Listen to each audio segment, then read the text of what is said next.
Before the renovations, the Daily News and Newslink were in their old newsrooms since 2001 and 2003 respectively. But today, it's out of the old and into the new. The new lab features 48 new computers as well as other new technologies to enhance experiences as well as to encourage collaborations. Brammer brought 15 students together for the project with different majors such as theater, creative writing, even philosophy. Brammer says that having students from different backgrounds and perspectives can only make the overall experience more valuable. In an infestation of emerald ash borer, what happens is an adult bug gets underneath the bark of a tree and lays eggs. When those eggs hatch into larvae, the larvae feed on the inner workings of the tree, which causes the bark to die, which is what happens to this tree here.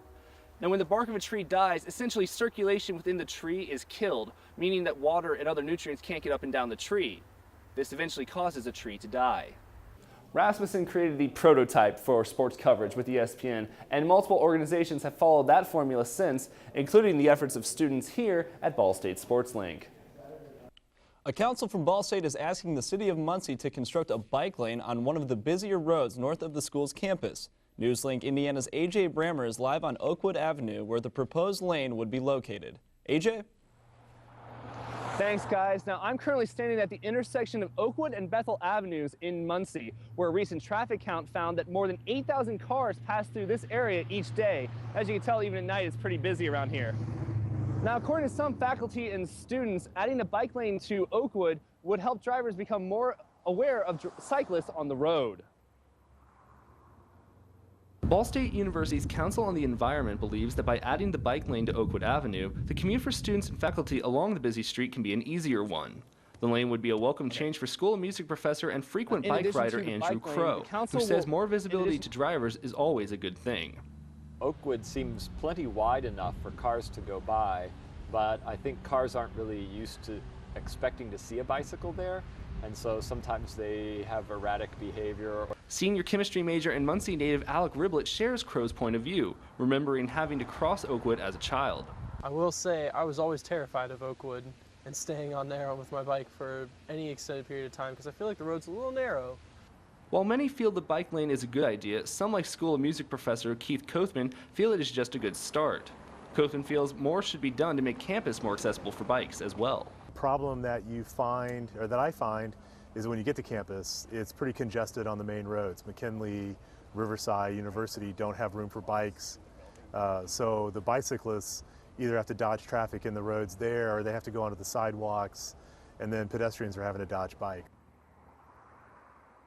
Now, in addition to the bike lane, the council is going to ask the city to construct a lighted crosswalk at the location about where I'm currently standing to further increase visibility. Now, the council feels that these improvements will not only help protect riders, but help Muncie achieve its goal of becoming a bicycle-friendly community.